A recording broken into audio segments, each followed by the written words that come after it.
PSL में देखा है हमने, वो नया बॉल ही कराता है नवाज जी, उससे विकेट टू विकेट बॉल करे, एक नई चीज़ उनको खेलनी पड़ेगी। हो सकता है आप उसमें आपको सक्सेस मिल जाए या रन कम बने, शाहीन उस स्ट्राइक कर दे।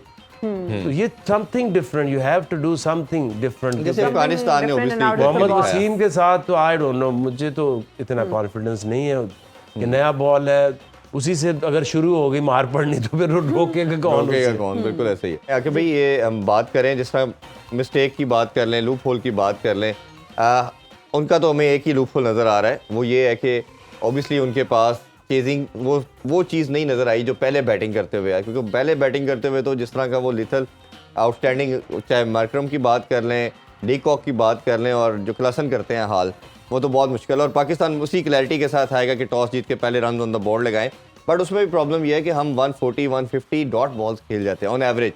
तो इसको केटर करने के लिए एक तो कैसे देखते हैं, दूसरा 3 चेंजिंग की बात की जा रही है, फ़खर की बात हो रही है इमाम की जगह, इसी तरह सौशकील की बात हो रही है, उनको रिप्लेस करके आप सलमान अली आगा के साथ चांस लें, बड़ी हिटिंग आपको शायद दे सकते हैं। और तीसरी न्यूज़ पीसीबी की तरफ से आ चुकी है ऑलरेडी कि हसन अली अवेलेबल नहीं होंगे कल के मैच के लिए। अब उस पर ये डिसीजन हो रहा है कि नवाज़ को खिलाया जाए या वसीम जूनियर को, कैसे देखते हैं? देखिए उसमें 2 न्यूज़ है। एक पाकिस्तान की तरफ से बैड न्यूज़ है कि हसन अली अवेलेबल नहीं है, जी। और दूसरा साउथ अफ्रीका के लिए बैड न्यूज़ है कि उनका कप्तान जो फिट हो गया।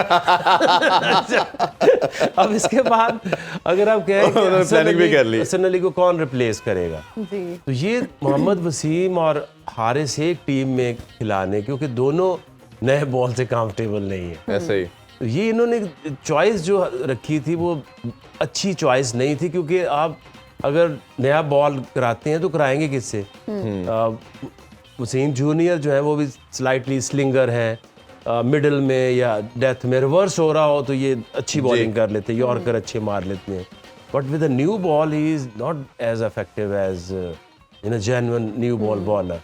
और उनकी अगर ऊपर से विकेटें आपने ना ली, उनको तो अंडर प्रेशर करने का एक ही तरीका है कि जो पैटर्न उनका चली आ रहा है कि ऊपर से डिकॉक मारता है, बीच में मार्करम मारता है, एंड में वो मिलर और क्लासन मारते हैं, तो ये ऐसे तो नहीं होगा कि आपकी ड्रीम रन आपका चलता ही जाएगा।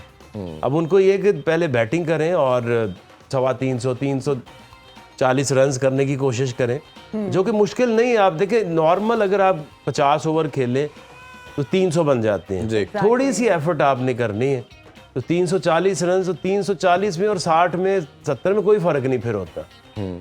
और उनको टेस्ट एक ही है कि आप उनको चेज कराएं, उनके ऊपर प्रेशर डालें। मोहम्मद वसीम को खिलाने से बेहतर है आप स्पिनर एक्स्ट्रा खिला, ठीक है, और नवाज से नया बॉल कराएं, क्योंकि गिव देम समथिंग डिफरेंट। चाहे डिकॉक लेफ्टी है, लेकिन वो एक पीएसएल में देखा है हमने, वो नया बॉल ही कराता है नवाज जी, उससे विकेट टू विकेट बॉल करे, एक नई चीज़ उनको खेलनी पड़ेगी। हो सकता है आप उसमें आपको सक्सेस मिल जाए या रन कम बने, शाहीन उस स्ट्राइक कर दे। तो ये something different, you have to do something different. जैसे अफगानिस्तान ने different and out of obviously Mohammad the box. Wasim के साथ तो आई डोंट नो, मुझे तो इतना कॉन्फिडेंस नहीं है कि नया बॉल है, उसी से अगर शुरू हो गई मार पड़नी तो फिर रोकेगा कौन उसे? बिल्कुल ऐसे ही है।